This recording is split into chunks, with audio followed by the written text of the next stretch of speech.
Assalamualaikum warahmatullahi wabarakatuh. Alhamdulillah, alhamdulillah wa kafa. Wassalatu wassalamu ala rasulil mustafa. Nabiyil mujtaba. Sayyidina Muhammadin wa ala alihi wa sahbihi wa man ittaba'al huda. Ashhadu an la ilaha illallah wahdahu la syarika lah. وأشهد أن محمدا عبده ورسوله لا نبي بعده اللهم صل وسلم وبارك على سيدنا محمد في الأولين وصل وسلم وبارك على سيدنا محمد في الآخرين وصل وسلم وبارك على سيدنا محمد في الملأ الأعلى إلى يوم الدين اللهم بك أصبحنا وبك أمسينا وبك نحيا وبك نموت وإليك النشور اللهم آت نفوسنا تقواها وزكها أنت خير من زكاها أنت وليها ومولاها اللهم اجعل جمعنا هذا جمعا مرحوما وتفرقنا من بعده تفرقا معصوما اللهم لا علم لنا إلا ما علمتنا إنك أنت العليم الحكيم فعلمنا ما ينفعنا وانفعنا بما علمتنا وزدنا علما اللهم أصلح لنا شؤوننا كلها ولا تكلنا إلى أنفسنا طرفة عين اللهم اشفنا واشف مرضانا ومرضى المسلمين اللهم ارحمنا وارحم موتانا وموتى المسلمين اللهم اهدنا ووفقنا لما تحبه وترضاه اللهم آمين amma ba'd. Bapak Ibu kaum muslimin dan muslimat, hadirin dan hadirat yang dirahmati Allah,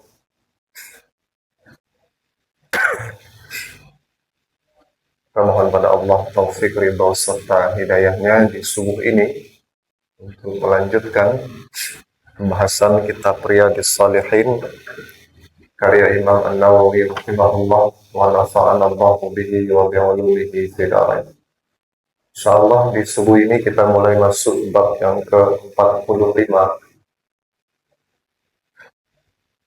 bab ziyarati ahlil khair, bab mengunjungi, mendatangi ahlul khair.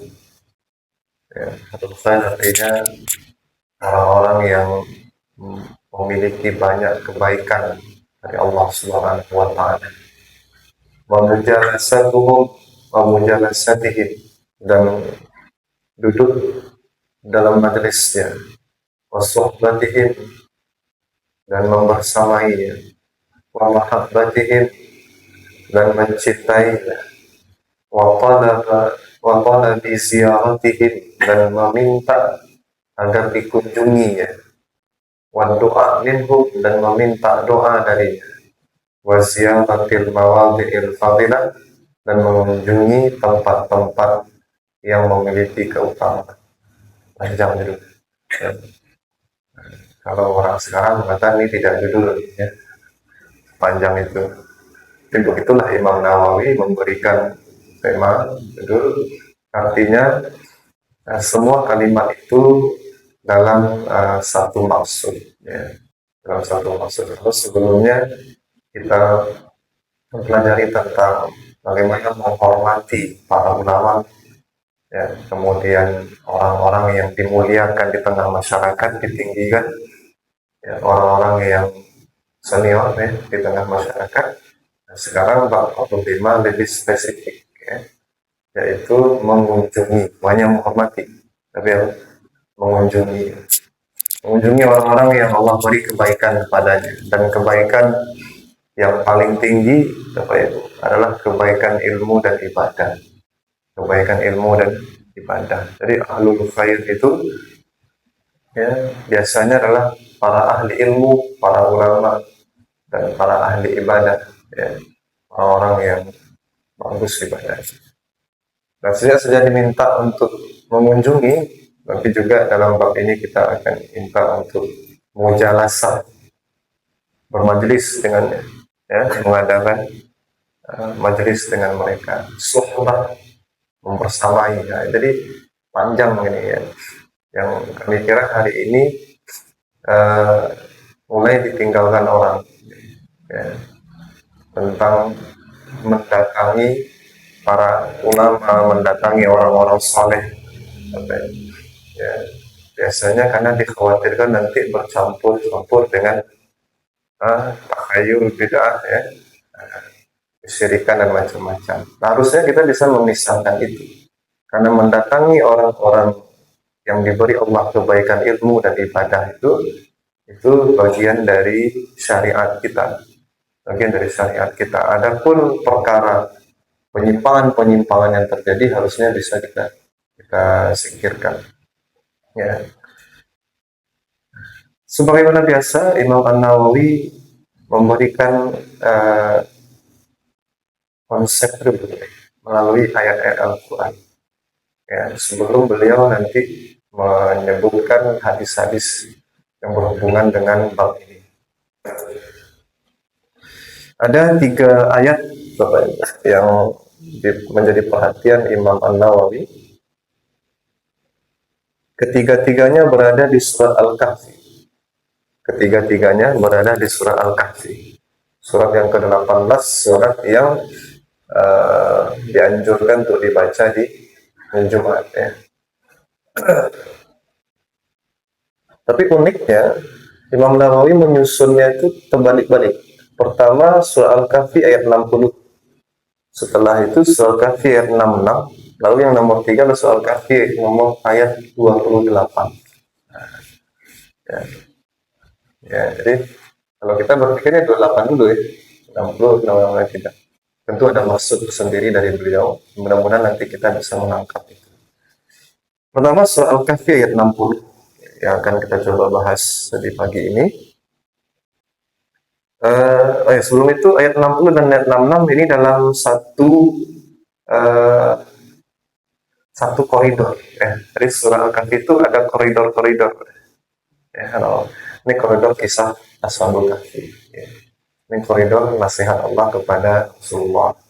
Ini koridor kisah 2 orang laki-laki, ya, yang bersahabat, satu kufur nikmat, satu pandai bersyukur. Lalu ada koridor lagi, koridor kisah Nabi Musa, ya. Setelah itu ada koridor lagi kisah Zulkarnain, ya. Jadi surah itu ada koridor-koridor itu. Nah, ayat 60 dan 66 ini di dalam satu koridor, satu tema sebenarnya, yaitu tentang kisah Nabi Musa, ya. Kisah Nabi Musa itu. Ayat 60 adalah pangkal kisah. Ayat 60 itu pangkal kisah. Ketika Allah SWT berfirman, A'udzubillahi minasyaitonir rajim. Wa idz qala Musa li fatahu la abrahu hatta ablugha majma'al bahraini aw amdiya huquba. Dan ingatlah ketika Musa berkata kepada budaknya, ya, Fatah, pemuda yang bersamanya, budaknya, pembantunya, khadimnya, aku tidak akan berhenti berjalan sebelum sampai ke pertemuan 2 laut, dan aku akan berjalan terus sampai bertahun-tahun. Ya. Nah, itu terjemahan dah bersih. Tapi aslinya kalau kita dalami kata per katanya, ini kata-kata yang akan menjadi kaedah-kaedah dalam menuntut ilmu. Ya, sebelum itu kita ingin sampaikan dulu sebuah kalimat dari Syekh Tonton di dalam tafsirnya. Beliau katakan bahwa kisah ini, ya, ditampilkan oleh Allah SWT untuk membantah orang-orang kafir. Ya, ini surat Makkiyah. Surat Al-Kahfi itu surat Makkiyah. Berarti yang dihadapi Nabi waktu itu adalah orang-orang musyrikin, orang kafir di Mekah. Ya. kafir Quraisy. Jadi orang-orang kafir Quraisy itu, ya, mereka merendah-rendahkan orang-orang muslimin, terutama yang fuqara, yang fakir miskin. Ya. Lalu kemudian Allah hadirkan kisah ini. Kisah ini. Untuk apa? Untuk menegaskan bahwa Nabi Musa saja, seorang nabi, ya, orang yang memiliki ilmu sangat banyak itu tidak segan, ya, untuk belajar kepada seseorang yang beliau belum tahu bagaimana statusnya. Karena di dalam surat Al-Kahfi itu kan tidak disebut Khidir, tidak disebut Nabi Khidir, hanya disebut abdan, seorang hamba min ibadina, dari sekian banyak hamba-hamba. Tidak disebut oh nabi ini, nabi ini, nabi ini, tidak. Ini disebut abdan min ibadina, salah seorang hamba kami. Nah, Nabi Musa dengan ilmunya yang banyak, dengan statusnya yang sangat tinggi, pemimpin Bani Israel, ya, umat terbaik di masa itu. Nah, itu tidak segan untuk belajar kembali ketika Allah suruh belajar. Ya, tidak peduli apakah nanti orang itu orang fakir kan ternyata, ya, orang yang statusnya di bawah, ya, atau seperti apa. Bapak Ibu jemaah dirahmati Allah SWT. Jadi kisah ini hadir untuk itu, ya. Menunjukkan ketawaduan Nabi Musa, ya, dan menunjukkan semangat Nabi Musa untuk terus menuntut ilmu walaupun beliau sudah di posisi Nabi terbaik di masa itu.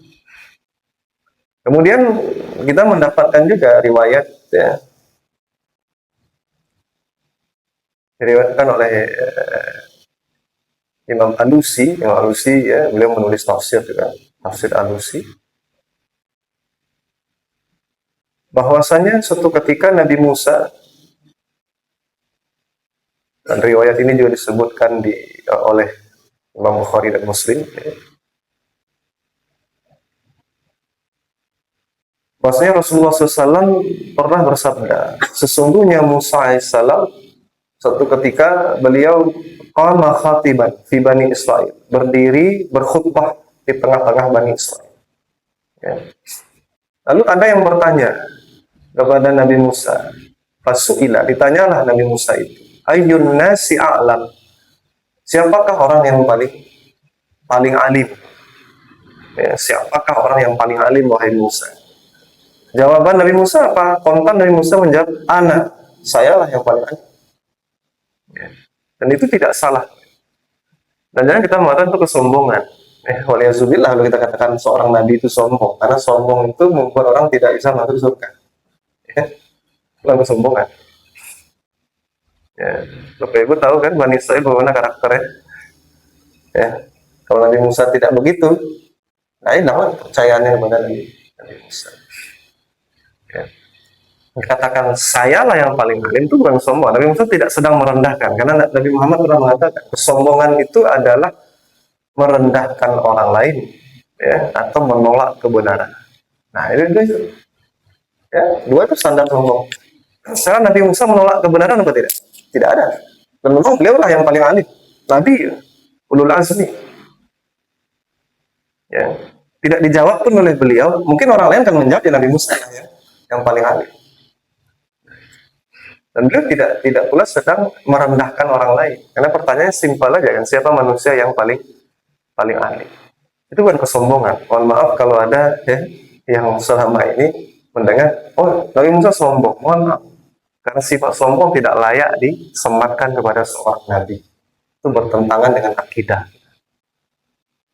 Ya. Gimana pula ceritanya Nabi itu sombong? Nggak ada itu. Padahal beliau ini statusnya sudah jadi nabi nih, bukan sebelum diangkat jadi nabi, bahkan sudah menjadi rajanya Bani Israel. Jadi itu masalahnya, kata Rasulullah SAW, masalahnya bukan di beliau sombong. Lanjutan, fa'atabahullahu ta'ala alaih, maka Allah menegur Nabi Musa, ya, izlam yarudda al-ilma ilaihi. Karena Nabi Musa tidak menunjukkan ilmu tadi, tidak mengembalikan ilmu itu kepada Allah. Itu yang masalah. Karena tidak menyebut Allah, tidak menyebut apa? Karena ditanya manusia, siapa manusia yang paling ya tidak. Tapi harusnya adabnya, ini adabnya nih, ya.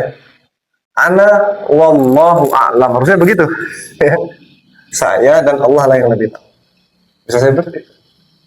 Kalau ingin tetap juga pakai ana Rasul dan Nabi Musa itu, hendaknya kata Rasulullah, hendaknya dia kembalikan kepada Allah. Wallahu a'lam. Gitu. Ada kalimat begitu supaya dia tidak berhenti di ana saja, saya saja. Hendaknya ada kalimat wallahu a'lam. Nah, ini kan adab ya. Tidak salah Nabi Musa sampai mengatakan ana saja, cuma ada satu adab ya, yang mesti ditambahkan di situ. Nah di situ aja sedikit ya. Lalu fa'auhallahu ta'ala ilaihi, kemudian Allah mewahyukan kepada Nabi Musa, kata Rasulullah SAW, inna li 'abdan di majma'il bahraini huwa a'lamu minka. Nah, wahai Musa, aku punya seorang hamba di pertemuan dua laut yang dia lebih alim dari dirimu. Dia punya ilmu lebih dari dirimu. Kalau ilmu yang di ini kan ya, maka masih ada orang yang lebih alim dari dirimu. Walaupun kau seorang nabi besar. Nah, dan hebatnya Nabi Musa, ini tanda tidak ada kesombongan. Maka beliau sambut dengan tadi itu. Ingatlah ketika Musa berkata kepada pembantunya, saya akan berazamlah beliau, pasanglah niat kuat oleh beliau untuk apa? La abrahu hatta ablugha majma'al bahrain. Saya tidak akan berhenti berjalan sampai saya bertemu tuh daerah yang pertemuan dua laut itu.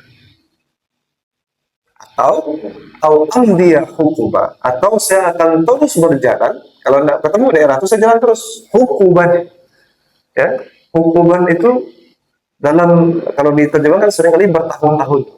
Dalam bahasa Arab sebenarnya ada batasnya. Ya, hukuban itu ya, salah satu bentuk jamak dari ya, haqqa, ya, yang artinya bahwa al-haqabu itu al-hukbu, ya, al-hukbu itu al-hukbu itu bukan jamak. Jamaknya ahqab. Dan nanti di surat apa? Surat Naba kan ada itu, ahqaban, ya. Hukub itu artinya sebuah perjalanan waktu selama lebih kurang 70 atau 80 tahun. Namanya. Ya. Untuk menunjukkan apa? Bahwa saya tidak akan berhenti berjalan. Walaupun waktu yang dibutuhkan mencari hamba Allah itu adalah selama 70 atau 80 tahun. Mencarinya saja begitu. Belum belajarnya. Adakah orang yang hari ini keinginan untuk mengunjungi ya seorang hamba Allah seperti itu, keinginan untuk belajar seperti itu, dan ya kita alhamdulillah nih hari ini kan difasilitasi, kayak ini nih majelis difasilitasi, dan kita sudah berapa tahun ini ngaji Pak. Dari sebelum COVID itu luar biasa Bapak Ibu, kita belajar seperti ini belum seberapa dibanding Nabi Musa. Nabi Musa jalannya saja mau 80 tahun saya akan jalan terus nyari orang. Dan kita masih dalam sifat mengundang asatis, belum mendatangi asatis. Kita belum seperti itu. Kita masih mengundang, membuat mereka datang. Tetapi tadi kan ada di awal bab kan ada tuh diberi judul oleh Imam Nawawi, meminta agar mereka mengunjungi kita. Itu ada juga. Ya. Tapi yang paling afdal itu adalah mendatangi. Oh, di mana ada Buya ini, saya datang di situ, belajar, kunjungi. Ya. Bayangkan seorang nabi besar seperti Musa dengan ilmu dan pengalaman yang luar biasa ya dalam mempersamai umat yang paling keras ya. Itu ketika dipantik oleh Allah SWT sedikit ya. Ada tuh hamba saya yang lebih alim, wah dia langsung semangat untuk belajar. Bapak Ibu jamaah dirahmati Allah SWT, maka ini adalah soal niat belajar ya. Niat untuk mendatangi orang-orang ahlul khair tadi ya. Niat untuk itu. Jadi kalau akan menemui orang, temuilah orang-orang yang berilmu dan orang-orang yang ahli ibadah. Tadi bahasanya kan abdan, seorang hamba ya. Innali abdan, sesungguhnya aku punya seorang hamba. Sifat abdun berarti sifat ibadah ya. Nah sekarang masalahnya kita berjalan ini untuk apa biasanya? Kalau Nabi Musa ini berjalan ya, berjalan jauhnya, safarnya itu untuk ilmu ya. Kalau kita untuk apa nih berjalan kita? Kadang-kadang menghabiskan dana untuk tadabbur alam. Alhamdulillah ya. Tapi itu belakangan nanti al-mawadhi' al-fadilah, tempat-tempat yang memiliki keutamaan. Ya, jadi setelah sekian bagian alam ini harus dipilih pula nih tempat yang utama. Nanti kita akan jelaskan bagaimana ciri-ciri tempat yang utama ya. Yang jelas kalau orang yang utama itu keutamaan pada manusia, kebaikan pada manusia puncaknya ada pada ilmu dan ibadah. Ilmu dan ibadah. Jadi kayaknya perlulah kita kalau datang ke sebuah daerah itu bukan hanya mengunjungi daerahnya, mengunjungi siapa sih orang alim di situ. Ya, siapa sih orang yang orang soleh di situ dikunjungi. Ya, diminta ilmunya, diminta nasihatnya. Dulu santri-santri kita itu kalau di pondok itu kalau bertanya ya, kalau mereka ingin mau tamat gitu, Ustaz, kasih kami nasihat. Nah, nasihat itu cuma satu, dimanapun kalian berada, kemanapun kalian merantau, ya, kuliahnya kemanapun, jangan pernah tinggalkan bermajelis dengan ulama. Apapun jurusannya. Agak satu orang alim, oh dan kuliah ke Jogja, ya Jogja cari ulamanya di situ. Majelis, ikuti majelis ulama. Majelis apa namanya? Para ulama di Jogja. Oh kuliah ke Jakarta, ya cari ulamanya di situ. Oh saya ke ke Amerika, cari ulamanya di Amerika itu. Oh saya ke Tokyo, cari ulamanya di Tokyo itu ada. Dan harusnya setiap muslim kemanapun dia pergi, dia harus tahu ulama di daerah tempat dia turun. Harus tahu. Ya. Kalau enggak bingung kalau hanya mengandalkan AI ya. Ya. Orang sekarang kan ulamanya AI. Ya. Hah? Dengan aplikasi AI itu. Aplikasi itu kita panggil dia kan. Panggil itu sangat tidak beradab sekali sebenarnya dalam menuntut ilmu. Makanya yang hilang hari ini itu bukan ilmu, tapi yang hilang adalah keberkahan ilmu. Karena adab-adab seperti ini mendatangi ulama, ya, mendatangi guru, mendatangi orang-orang baik itu di skip saja. Karena fokus orang hari ini adalah bagaimana ilmu didapat, bukan soal mendatangi. Padahal ayat tentang menuntut ilmu itu adalah tentang mendatangi. Dan disinilah kita juga teringat kalimat Imam Syafi'i tentang syarat menuntut ilmu. Akhi lan tanalal ilma illa bisittah. Wahai saudaraku, tidak akan sampai engkau kepada ilmu kecuali dengan 6 hal. Sa'unabbi'uka an tafsiliha bibayan. Saya akan jelaskan kepadamu satu-satu. Zakaun wa hirsun wa ijtihadun wa bulghah. Kecerdasan, zakat. Satu, harus ada kecerdasan. Kalau mau belajar itu harus ada cerdas. Nabi Musa itu dia sudah punya modal kecerdasan. Dan insya Allah kalau kita ini orang-orang yang lahir normal, insya Allah punya kecerdasan. Ya, sangat aneh-aneh aja lah yang diajarkan semasa balita itu. Insya Allah kecerdasan itu terjaga. Kecerdasan, zakat, al-fahmus sari' wa wahyul masail. Ya, zakat itu adalah tentang pemahaman yang cepat dan tentang sensitivitas terhadap masalah-masalah. Itu perlu dilatih. Jadi sebelum misalnya kita pergi menuntut ilmu, yang begini ini harus kita latih di diri kita. Jangan nanti kita datang ke satu majelis ilmu, tingginya pembahasan atau makan di utawan, akhirnya tidak jadi belajar, jadi belajar. Ah, ya. Biasanya bukan tidak cerdas, tapi sudah putus asa dulu. Tidak ada syarat nomor dua, hirsun, niat yang kuat. Orang kalau kurang-kurang dikit cerdasnya, tapi kalau punya niat yang kuat, ya, insya Allah tetap akan duduk. Ya. Seperti salah seorang murid Imam Syafi'i itu kan, Imam Rabi', ya, Imam Rabi' al-Muradi. Yang itu sampai Imam Syafi'i mengatakan, wahai Rabi', saya nggak tahu lagi bagaimana memasukkan ilmu ini kepada, kalau ilmu ini bisa saya suapkan ke mulutmu, saya suapkan. Nah, gitu. Saking susah sekali ini Imam Rabi' ini diajar. Tapi tetap didoakan oleh Imam Syafi'i. Dan akhirnya hari ini Bapak Ibu, kalam-kalam Imam Syafi'i yang kita temui hari ini itu mayoritas dari Imam Rabi'. Ya. Jadi ada hirsun, ada ketamakan terhadap ilmu, artinya apa? Niat yang kuat. Wajtihadun, kesungguhan. Susah, memang belajar itu susah. Ya. Kalau ada orang berpikir dengan belajar belajar itu mudah, itu keliru besar. Tapi setelah belajar jadi mudah ya insya Allah. Tapi belajar itu sendiri susah. Butuh ijtihad, butuh kesungguhan. Susah. Lalu apa lagi? Wal bulghah. Apa itu bulghah? Biaya. Ya kan? Iyalah. Butuh biaya. Biaya itu bisa dari diri kita sendiri atau bisa dari orang lain. Itu macam-macam. Ya. Mesti ada biaya. Tidak mungkin tidak ada biaya. Nah, makanya dari dulu kaum muslimin itu selalu meletakkan wakaf-wakaf terbaik itu di ruang-ruang pendidikan, ruang-ruang ilmu, supaya orang mudah belajar, tidak kesulitan dia. Ya.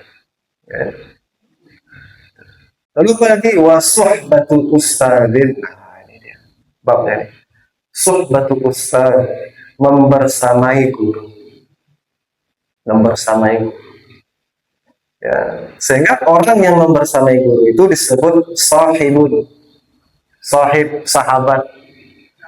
Berarti sahabat Nabi artinya apa Nabi? Murid-murid Nabi. Harusnya nih ya, kalau kita peka dengan bahasa seperti ini, sahabat Nabi artinya apa? Murid-murid Nabi.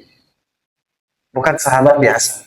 Murid. Dan hubungan antara sahabat dengan Nabi itu adalah hubungan guru dan murid, Nabi dan sahabat.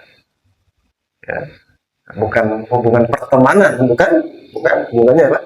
Guru dan murid, walaupun dikatakan kata sahabat. Nah, ini juga di antara keterbatasan kita dalam memahami kata sahabat itu sebagai muslim hari ini. Sahabat. Maka disebutlah muridnya Imam Abu Hanifah sahibu Abi Hanifah. Sahibnya, bukan sahabat setara, tidak, murid. Sahib. Ya. Dan ini karena apa? Karena salah satu kunci belajar itu adalah membersamai suhbatul ustaz, membersamai guru. Berarti belajar bukan perkara apa, tapi perkara siapa. Dengan siapa belajar, bukan apa yang dipelajari. Perkara belajar bukan perkara apa yang dipelajari, tapi perkara dengan siapa belajar. Ya.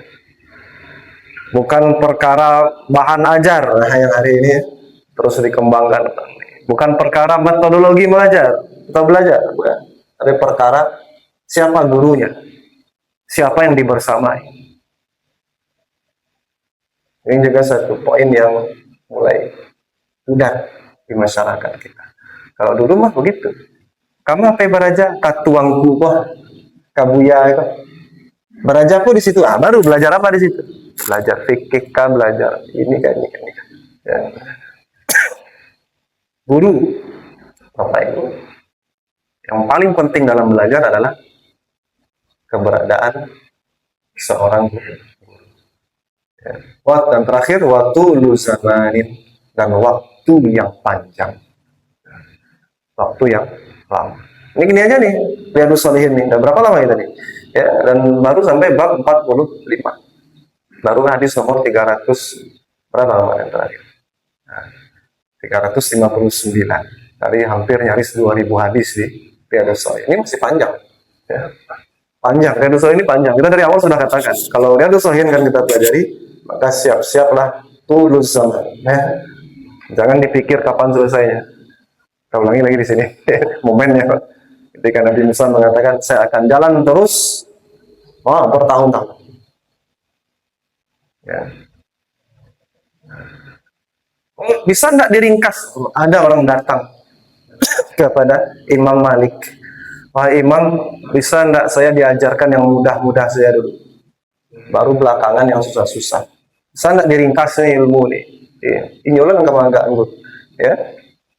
Kata Imam Malik yang gurunya Imam Syafi'i, di sini tidak ada yang mudah, nggak ada yang ringkas. Nah, ya, itu aja ya. Kalau mau yang mudah cari aja di luar sana. Diusir ya, diusir. Orang begitu dari majelisnya Imam Malik. Artinya apa? Sebelum orang belajar dia harus siap. Ya, janganlah ngukur waktu. Kok lama mana membahas Ustaz? Kalau selesai ya. Nah, itu tidak cocok dengan karakter menuntut ilmu. Tidak cocok. Belajar saja. Belajar saja. Sampai berapa Allah ingin bukakan ilmu untuk kita melalui guru ini. Tidak usah dihitung berapa lamanya. Ya, kita hari ini saja yang belajar itu harus 4 tahun harus selesai. 4 tahun ya. Nah, kalau enggak pindah jurusannya ganti jurusan atau tidak. Kalau orang dulu belajar itu sampai selesai satu dengan guru. Kalau guru katakan sudah selesai baru selesai. Kalau guru belum katakan belum ya belum, situ aja terus. Sampai nanti kalau sudah selesai baru direkomendasikan oleh gurunya kemana lagi dia akan belajar. Itu surau kita seperti itu dulu. Kita bertanya ke Prof. Pramono di Unan itu, yang kalau nggak salah beliau masih ketua Badan Kearsipan Unan. Beliau dosen di ilmu budaya, sastra daerah. Kita tanya, beliau peneliti surau. Jadi apa yang hilang dari surau kini dibanding surau dulu? Kurikulum. Apa kurikulumnya? Kurikulumnya terstruktur. Apa maksudnya terstruktur? Orang tidak berpindah. Ya, kurikulumnya kitab. Bukan kurikulum yang seperti kita bayangkan tematik. Tidak. Kurikulumnya kitab. Ya, ilmu itu sudah ada dalam pikiran ulama itu. Para kepala ulama itu, ilmu itu sudah ada tingkatan-tingkatannya. Ini dulu. Dan setiap ilmu itu ada kitab-kitabnya dan itu bertingkat-tingkat, berjenjang-jenjang. Lalu kemudian, kata Pak Pramono itu, setiap orang harus menyelesaikan satu kitab untuk bisa masuk ke kitab yang lain. Menyelesaikan satu ilmu untuk bisa belajar ilmu yang lain. Dan untuk pindah kitab itu pakai rekomendasi guru yang ngajar sebelumnya. Mau pindah ilmu itu pakai rekomendasi. Kemana kok kamu belajar ikut Buya Sinan belajar itu ilmunya. Minta kepada rekomendasi. Sehingga Prof. Pramono mengatakan kepada kami, surau itu universitas bahkan lebih hebat dari universitas kita hari ini. Ya, jenjang itu pakai rekomendasi. Dan murid tidak bisa mengatur guru. Tidak bisa protes. Kalau saya kan protes. Ya, nilainya keluar jangan C ya. Keluar B saja nyeptanya tuh. Ya. Apalagi kami nih dulu ngajar agama kan. Ya inginnya agama kok A saja ya. Padahal nilainya amin. Amin pun protes dulu. Nah, begitulah kualitas orang belajar hari ini. Segitu dikasih guru, terima deh segitu. Bukan hanya soal berapa nilai, berapa yang didapat. Mudah-mudahan di yang sedikit dapat itu dia berkah. Keberkahan itu jauh lebih lebih bernilai dalam ilmu daripada materi ilmu yang banyak. Lebih bernilai. Sedikit tapi dia berkah. Seperti itu. Jadi Nabi Musa ini berjalan seperti itu. Dia cari guru, dia mencari gurunya, ya. Kemudian dia katakan apa? Saya akan berjalan terus sampai bertemu tempat yang Allah sebut itu. Atau kalau tidak ketemu-temu saya jalan terus. Mau bertahun-tahun, 80 tahun, 70 tahun ini, tidak ada masalah. Dan beliau pergi itu membawa seorang fata, seorang pemuda, membantu. Berarti Barajapa tidak bisa susuran. Ya. Nah, bisa sendiri-sendiri aja. Ya. ada baiknya bawa teman. Ya, butuh. Kadang-kadang kita lemah semangat kita, segala macam, itu butuh dibangkitkan lagi dengan adanya seorang teman. Dan di situ dipilihlah seorang fata, seorang pemuda. Itu juga menunjukkan bahwa usia pemuda, usia yang paling cocok untuk dibawa belajar. Walaupun Nabi Musa tentu lebih tua daripada fatanya. Dan fatanya itu disebut dalam tafsir adalah Nabi Yusuf bin Nun yang kemudian hari menjadi seorang nabi. Tadinya pembantu nabi, kemudian hari setelah Nabi Musa meninggal, beliaulah yang menjadi nabi di kalangan Bani Israil. Begitu Bapak Ibu jemaah yang dirahmati Allah. Surat Al-Kahfi ayat 60 sebagai pembukanya. Insyaallah berikutnya Al-Kahfi ayat 66. Wallahu a'lam bishawab. Ada yang ingin ditanyakan? Sudah. Tangan tadi. Musa.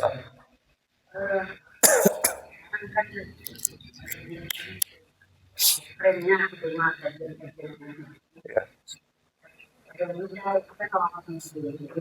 Ya.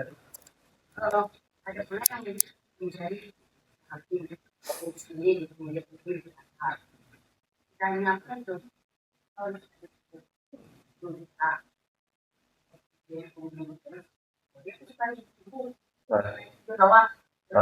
masuk itu tuh tergantung nawa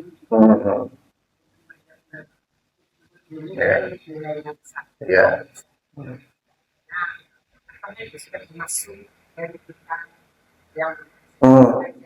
Iya. Iya. Kalau apakah kita datang ke Ustadz karena Ustadz ini lucu gitu ya? Ustadz ini ya enggak ada Ustadz. Ya sebenarnya kan ini soal niat aja. Ya kalau lucu itu yang jadi target Pak, itu memang nggak kurang lulus ya. Pak Ngaji mencari lucu ya. Tapi kalau kemudian memang tetap menginginkan ilmu, tapi kemudian cocok, memang kita ini Bapak Ibu, tidak semua orang cocok dengan semua alim.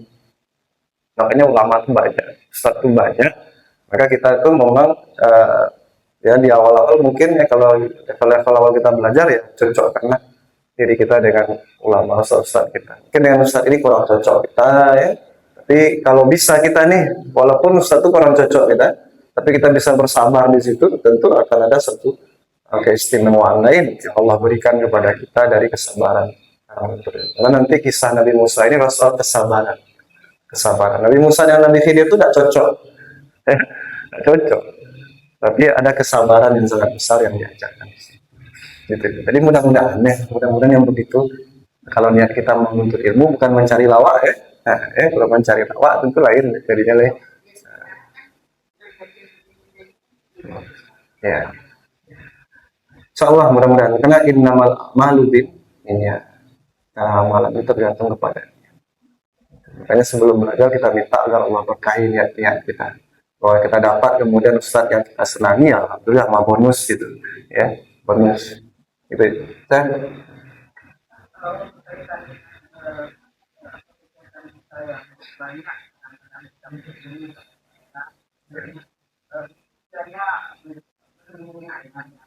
Ya.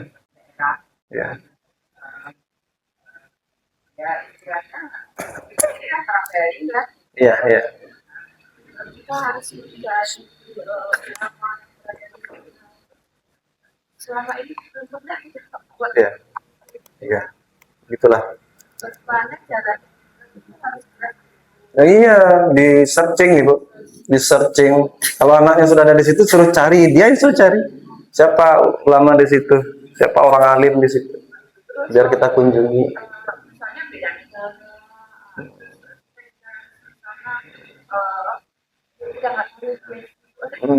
Ya, kan biasanya ulama itu ada majelisnya di masjid ini.